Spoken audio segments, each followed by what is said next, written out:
Okay, we would like to turn to 2 Chronicles, chapter 7.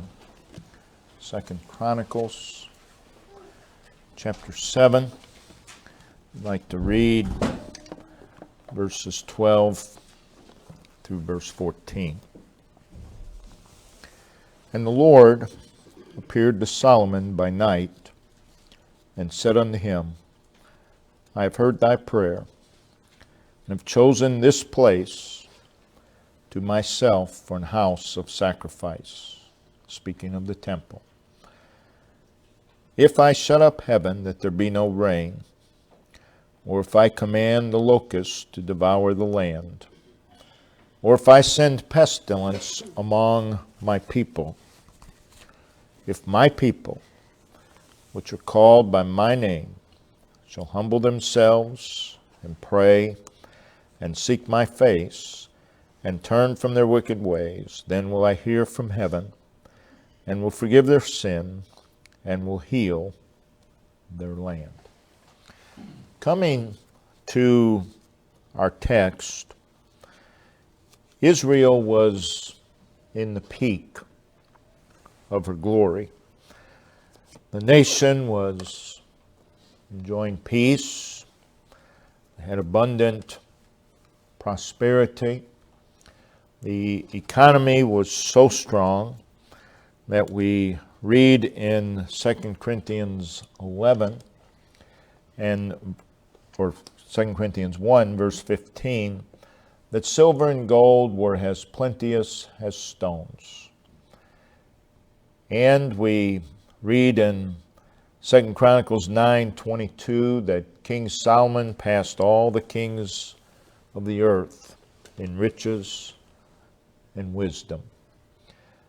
Economically, militarily, Israel was a world power of the day at this particular time. In chapter 5, the building of the temple was finished. It's being furnished with the sacred furnishings. As a result, we see there in chapter 5, verses 13 and 14, the people are praising, thanking the Lord in music. And we read, in God's glory came down. In chapter 6, verses 1 and 2, Solomon is seen acknowledging the faithfulness of God. And in chapter 6, verses 3 through 11, he speaks to the people.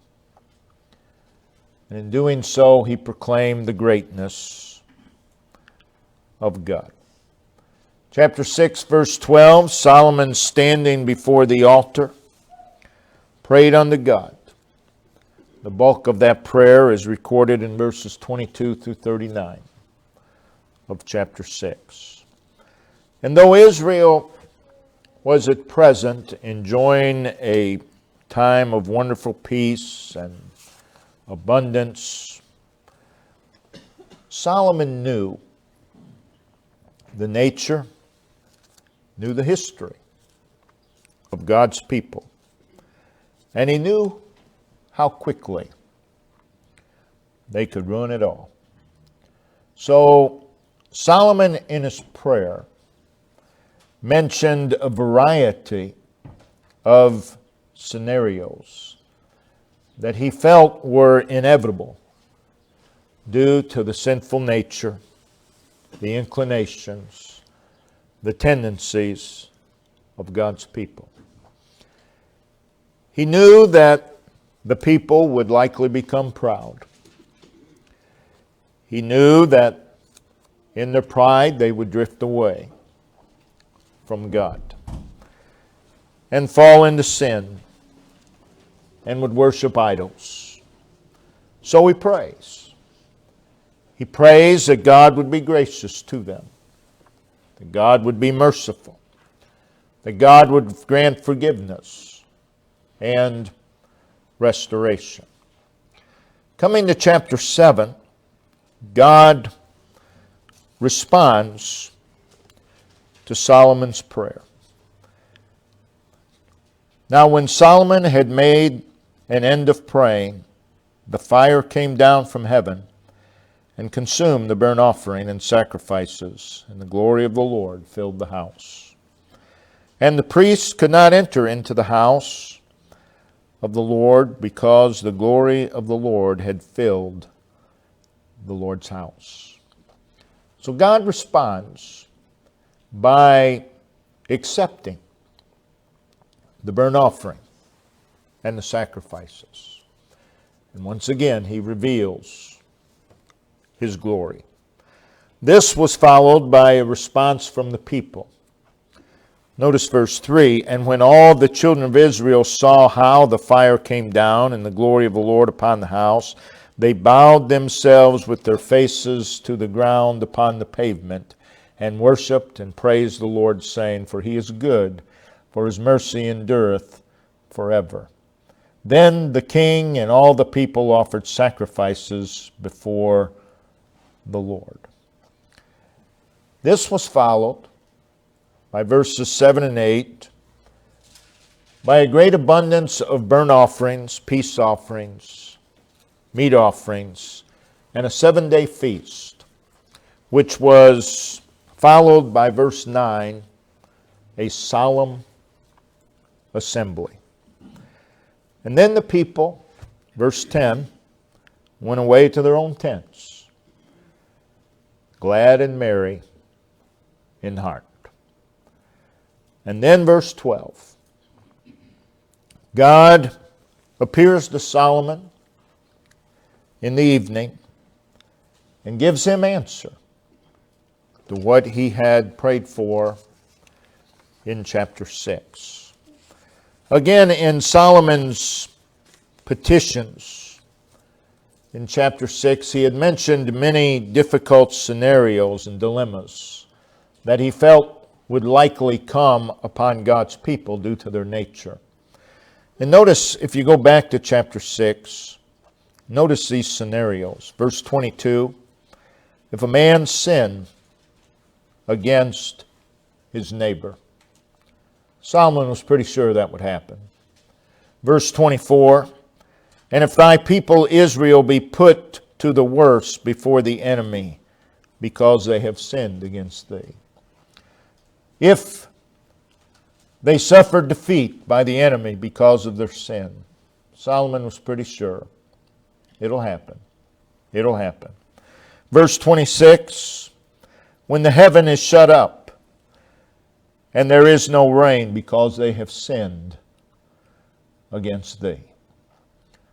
He's speaking of the scenario, God's judgment upon the land because, once again, the people sin.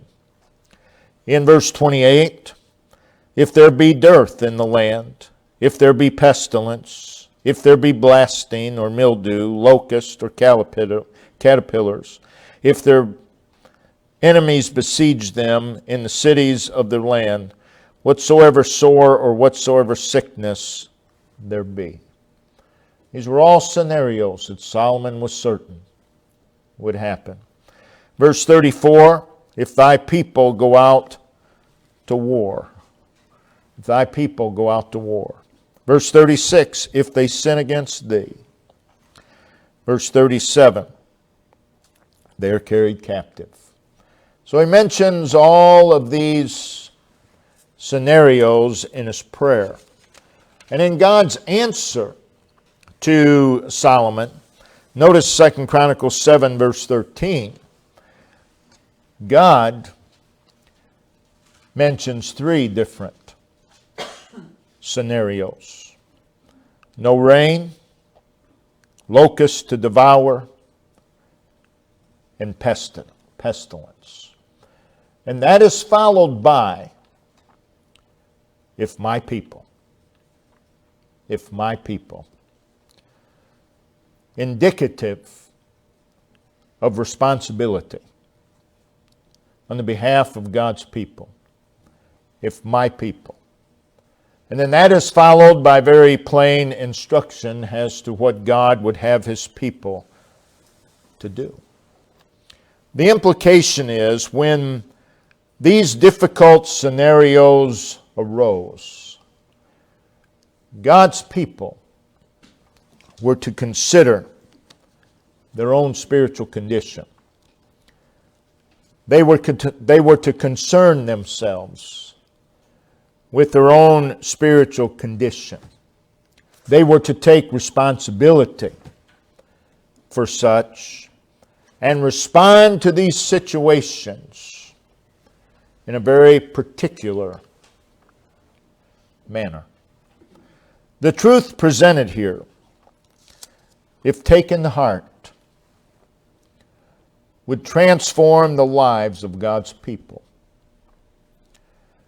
And it would prevent many of the troubles that God's people bring upon themselves. The subject of the message is spiritual response to temporal scenarios.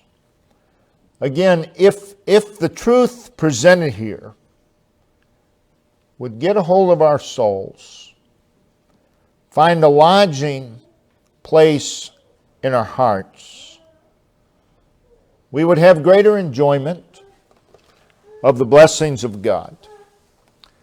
We would have the power of God in our lives to endure detrimental scenarios and situations.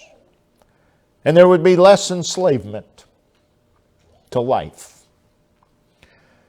In all the scenarios of life, whatever they are, doesn't matter, we must take heed to our spiritual condition and be what we ought to be. Doesn't matter what the scenario is. Doesn't matter what the situation is. If my people, if God's people would just be what they ought to be, things would be different.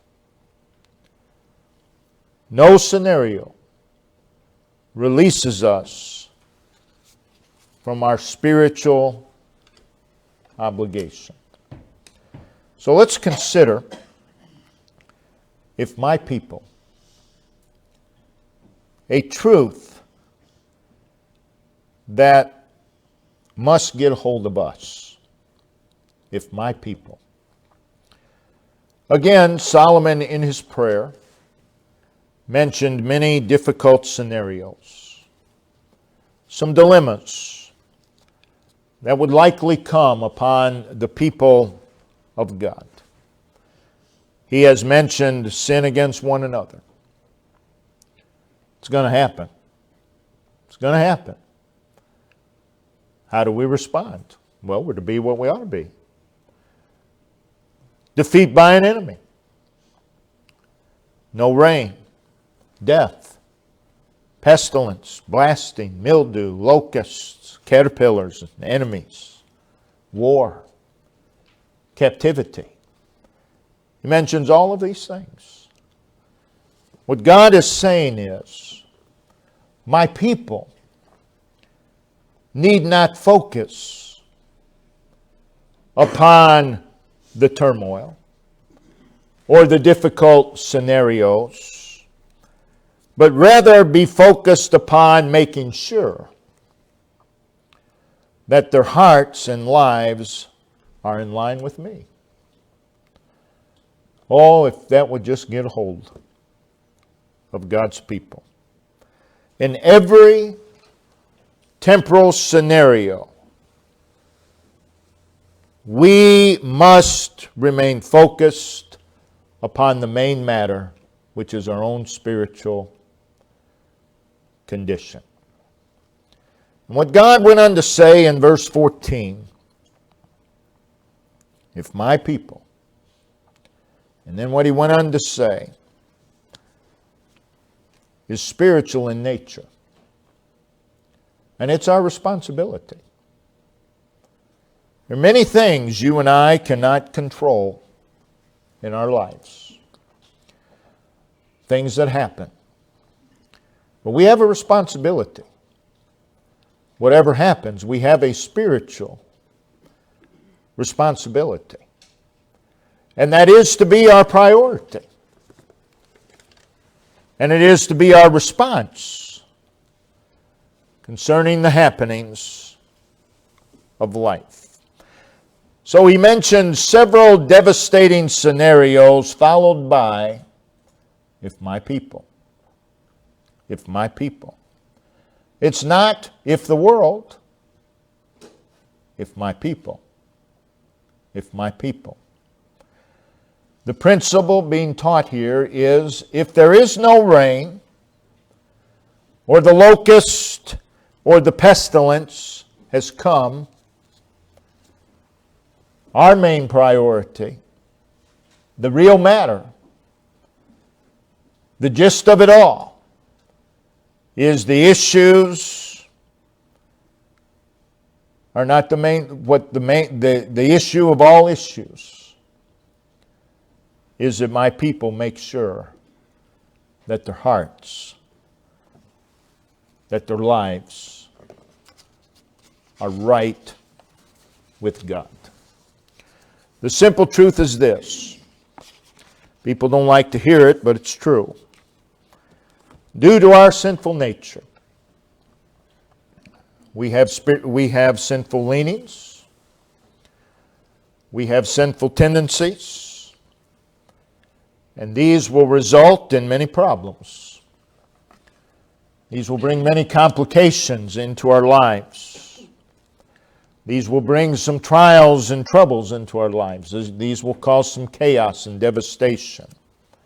We'll suffer loss because of these things. And there'll be some misery, and there'll be some grief, and there'll be some dire straits because of who we are. Because of our sinful nature, we have sinful thoughts. We have sinful viewpoints. And we have sinful reasonings. And we have sinful imaginations. And we have sinful feelings. And we have sinful emotions. And we have sinful moods. Some have stayed in that mood for a long time. But we have sinful moods, and we have spiritual ignorance concerning the ways of God. And we have sinful desires, and we have sinful pursuits. But it is our responsibility that these do not govern our response and our activity to the various happenings of life. Because of our own nature and leanings and tendencies, we can and we will withdraw from God. It's going to happen because that's who we are. Because of our nature, because of our leanings, because of our tendencies, we can and we will contend with God, contend with God's will for our life, and we can and we will fill our lives with that which is destructive and that which is spiritually disabling. Solomon knew this. That's why he prayed what he prayed. Because of our own sinful nature and leanings and tendencies, we are very likely to base our reactions, our behaviors, and our life upon false perceptions and assumptions and conclusions. And because of these things, we, the people of God, I know this will come as a shock, can become petty. You mean to tell me God's people can become petty? Some of the most petty people on the planet. God's people. Because of who we are, another shocker, we can take offense when there's none to be taken. And we can become angry. And we can stay that way too. And we can become jealous. And we can become hateful. malicious, desiring to consume one another. Because of who we are, we can become bitter. Here's another shocker. We can become fault-finding. It's all we look for is faults. We can be unforgiving. We can be self-serving. Not only can we do these things, we will do these things. It's because of who we are. Not only are we going to do some of these things, we're likely to get stuck in these things and live our lives in these things. And what's sad is we're likely to bring others with us. Because of what and who we are by nature, we can ruin anything. We can ruin anything. Tell people all the time they get happy because of an election or they get disappointed by an election. I just remember who you're dealing with. You're dealing with politicians. I'm here to tell you they can ruin a 2-car parade. They can make a mess of it. And that's how it is with God's people as well. We can ruin anything. Because of our nature, the potential for disaster in our lives is always there. It's always there. Because of ourselves, there is in the lives and the relationships and homes and marriages of the very people of God potential for ruin. Potential for ruin. So when God says, if my people, He is calling attention to the fact that it is not verse 13, no rain, locust, and pestilence. It's not verse 13 that is the problem. The problem is my people. My people. That's the problem. It's not the times in which we live.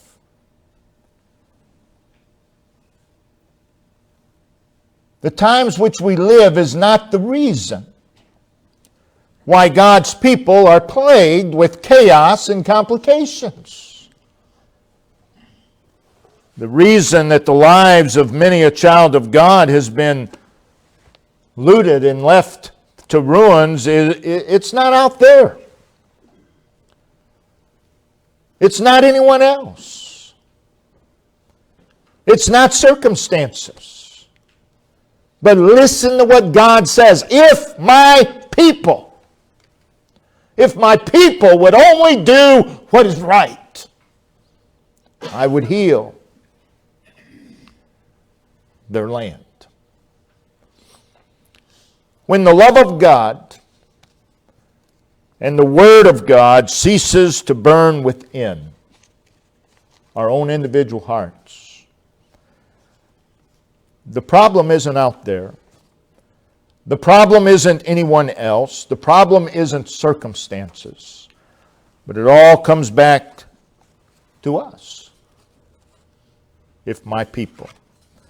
When God's people are so distracted and so consumed by the world and the cares of the world that they do not have time for God and the matters of God, the root problem is not the times. The root problem is not the world. The root problem is not anyone else. The root problem is not circumstances. But it comes back to these words, if my people. If my people would only do what is right. If my people would only be what they ought to be. Oh, how different things things would be. When recreation and entertainment and school and careers have more attraction and become more of a priority than the Lord, again, the problem is not those things.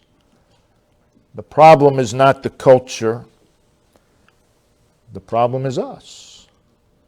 Again, people don't want to hear this. It's much easier to blame someone else. It's much easier to blame something else. When God's people are turned aside by the wicked devices and wiles of the devil, the root problem is not the devices and wiles of the devil, but it comes back to, if my people. When God's people lose their desire, lose their excitement for the preached word of God, the problem is not this book. The problem is God's people. When our lives become a mere form of godliness rather than actual substance, and when we're content with mere platitudes rather than a real, vibrant, personal relationship with the Lord, the problem isn't the times. Well, you know, we're living in difficult. Yeah, I know that. I know that. Bible teaches that, but that's not the reason. That's not the reason God's people aren't right. We need to quit blaming it on that. When God's people lose their zeal, they lose their passion for the Lord, and they become indifferent.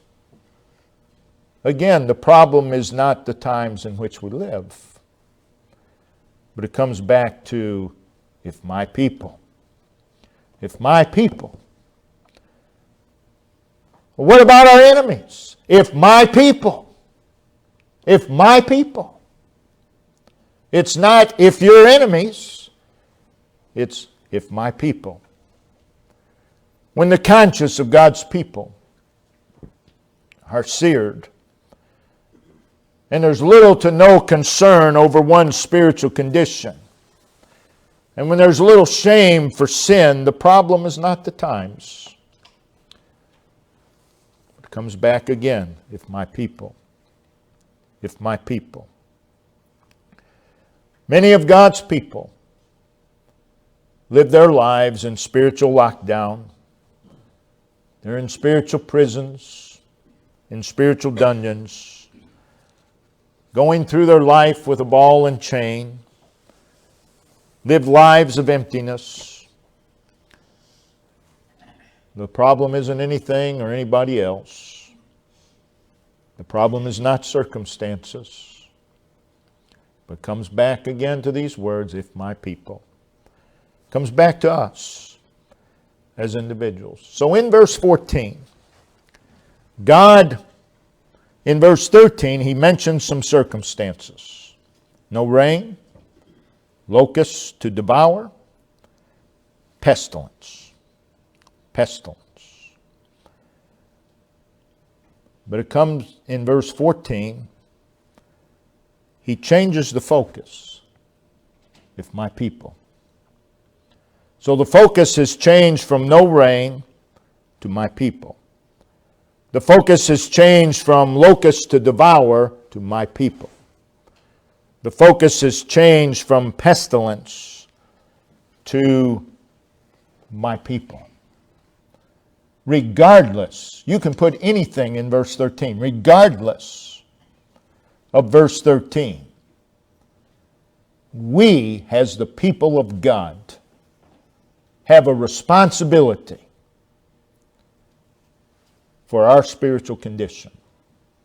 We have that responsibility. We can't push that responsibility off on anyone else. That is each one of our individual responsibilities. No matter what is going on, I must stay right with God. I must have my life aligned with God. And I must be what God calls me to be. That is our responsibility.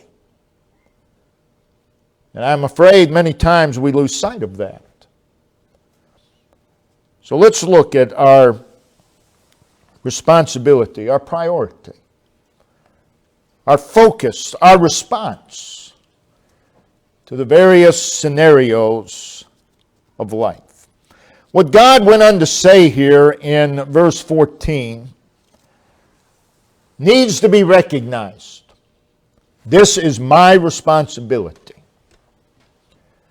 This is to be my priority. This is to be my focus. This is how I am to respond to the happenings of life. Whether those happenings be personal, local, national, or worldwide.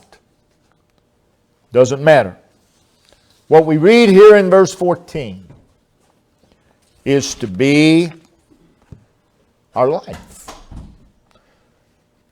And if it is our life,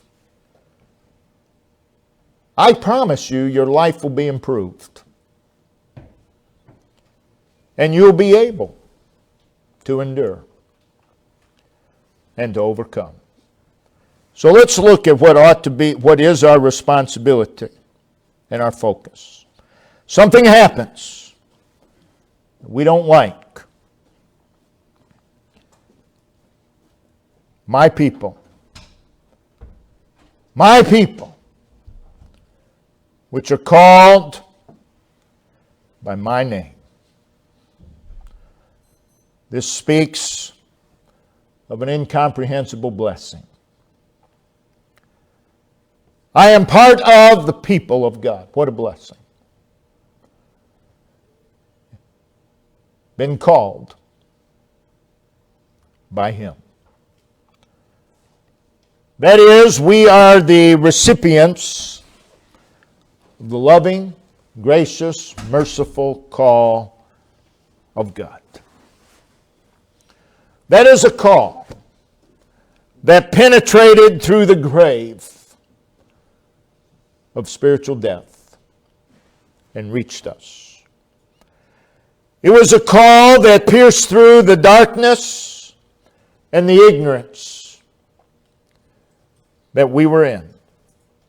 It was a call that bore through the walls of our prison and reached us in our alienation and our estrangement from God. It was a call that reached all the way down to the depths of our sin and our misery and our condemnation and our alienation and our enmity and our helplessness, overpowering our depraved hearts and drawing our wills to embrace Christ. It is a call that resulted in deliverance and rescue, restoration of soul and life. It was a call in which our sins were forgiven. Our burdens were lifted in life. And we were liberated, set free. We are the blessed recipients of the call of God. If my people, which are called by my name, would humble themselves, shall humble themselves. This is to be our way of life. To be humbled is to be disabled as to our own ways. Disabled to our own ways. It is the overcoming of self. The overcoming of self-importance. The overcoming of self-centeredness. The overcoming of self-admiration and self-exaltation and self-will. The overcoming of self-righteousness and self-gratification. Bowing the knee before God in absolute dependency and submission. If my people, would do this. Something happens. Humble yourselves before God.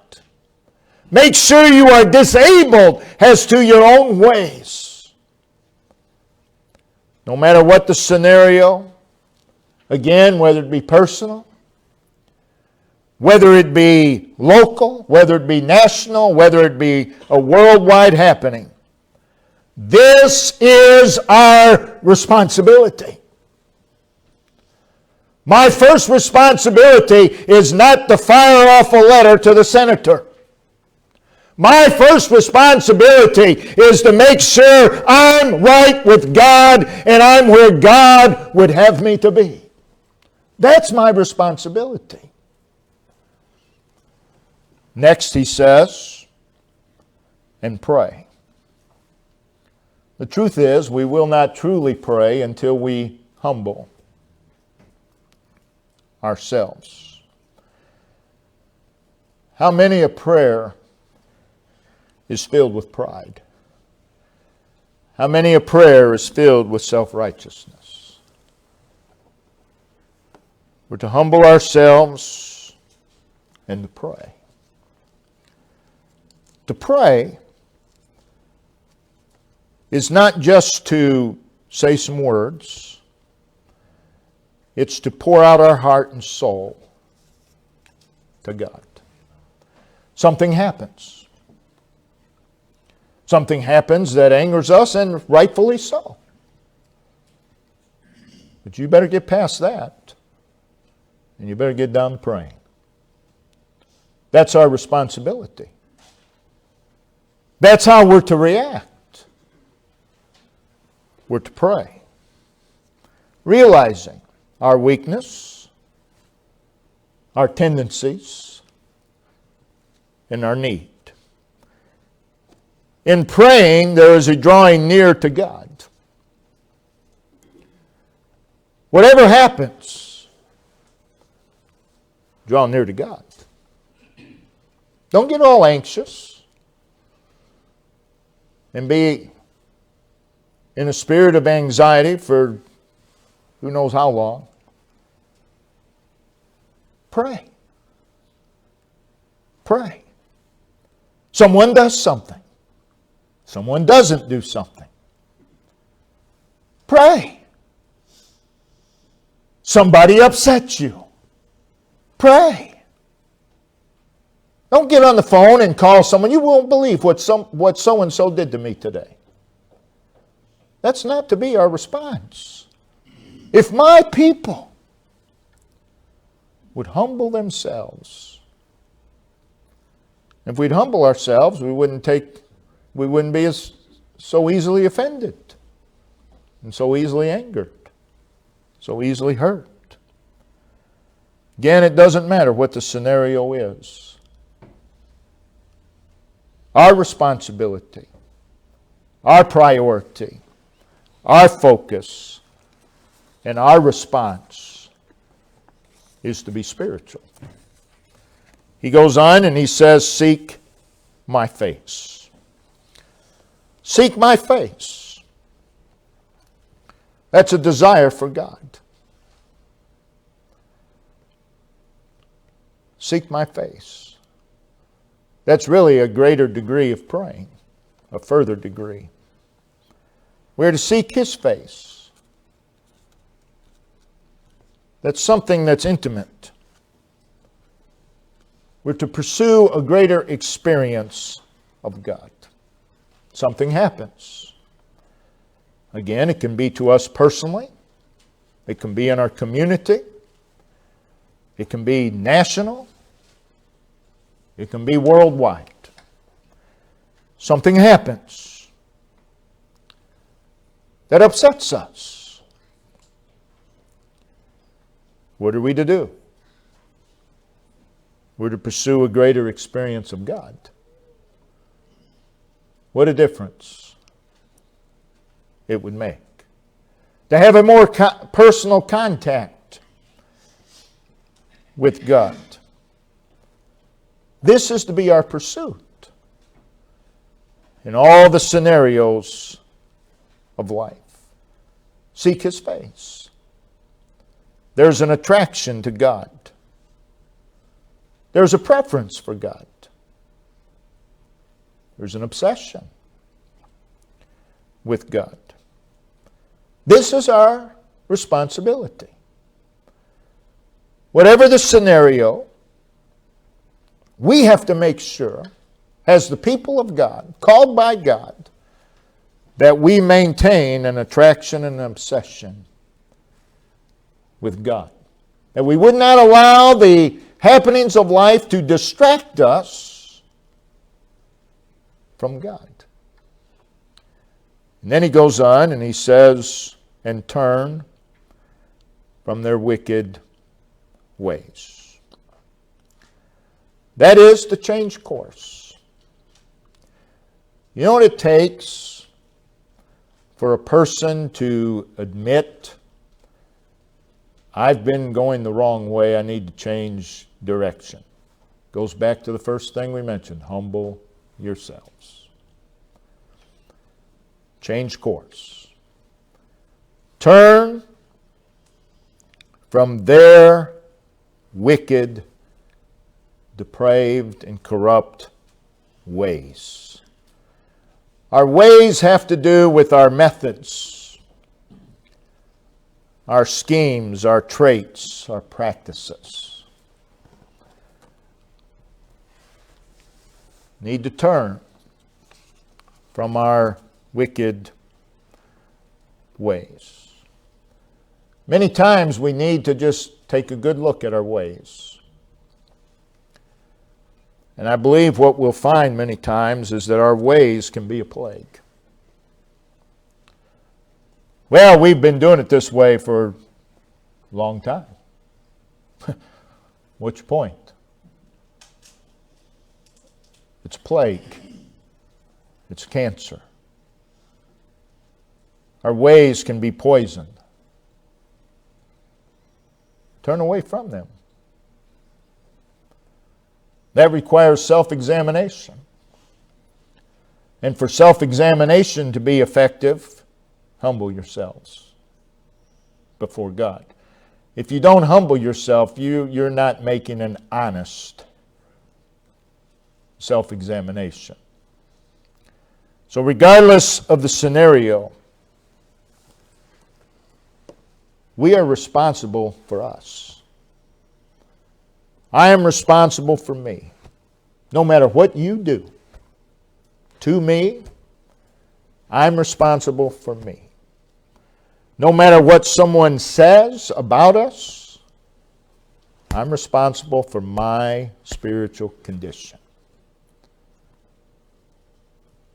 That's our responsibility.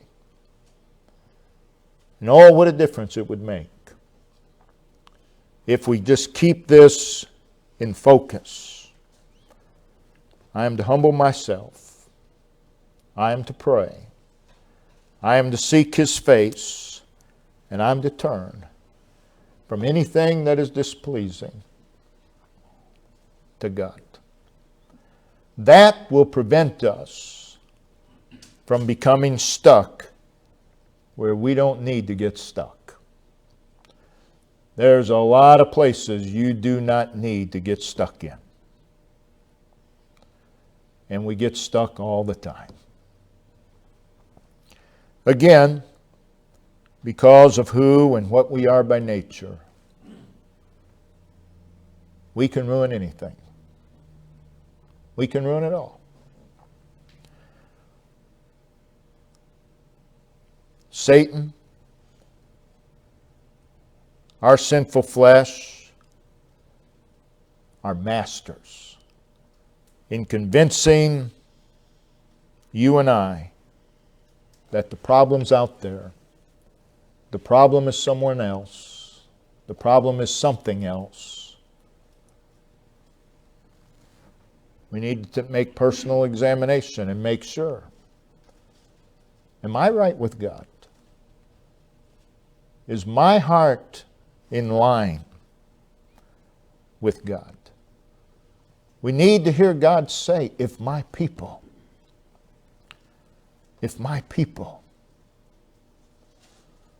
God's people probably throughout history, because that's what we are by nature. They blame everything else. But God's very plain. No matter what happens, if my people, if my people,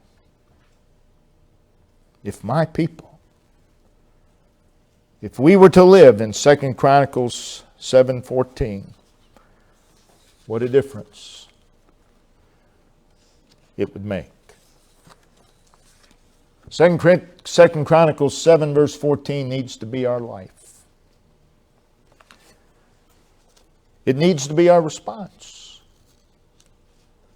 to all the happenings of life. We ought to so want to live in 2 Chronicles 7:14 that we'd be willing to ask God to cause us to live there. God, move me there. Move me there. That's where I want to live. Paul tells us in Ephesians 4:26, be ye angry and sin not. Now realize he's talking there of personal issues. But that is a truth. Be ye angry and sin not. There are many a scenario that can anger us, and rightfully so. But when we fail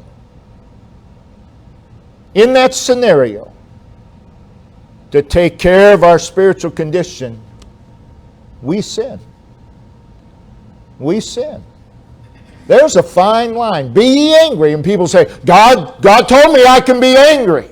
Yes, there's things that are going to anger us, and rightfully so.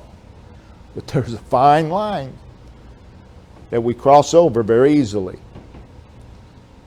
Anger, sin. Be ye angry. And when something angers you, you need to make sure, I got to stay right with God here. I've got to be what God would have me to be. I'm angry. But my responsibility is to be what I ought to be. That takes a lot of grace. Be angry and sin not. God help us to be always focused upon making sure that our hearts and our lives are in line with what God would have. Brother Ben, if you'll come and lead us in a verse of song.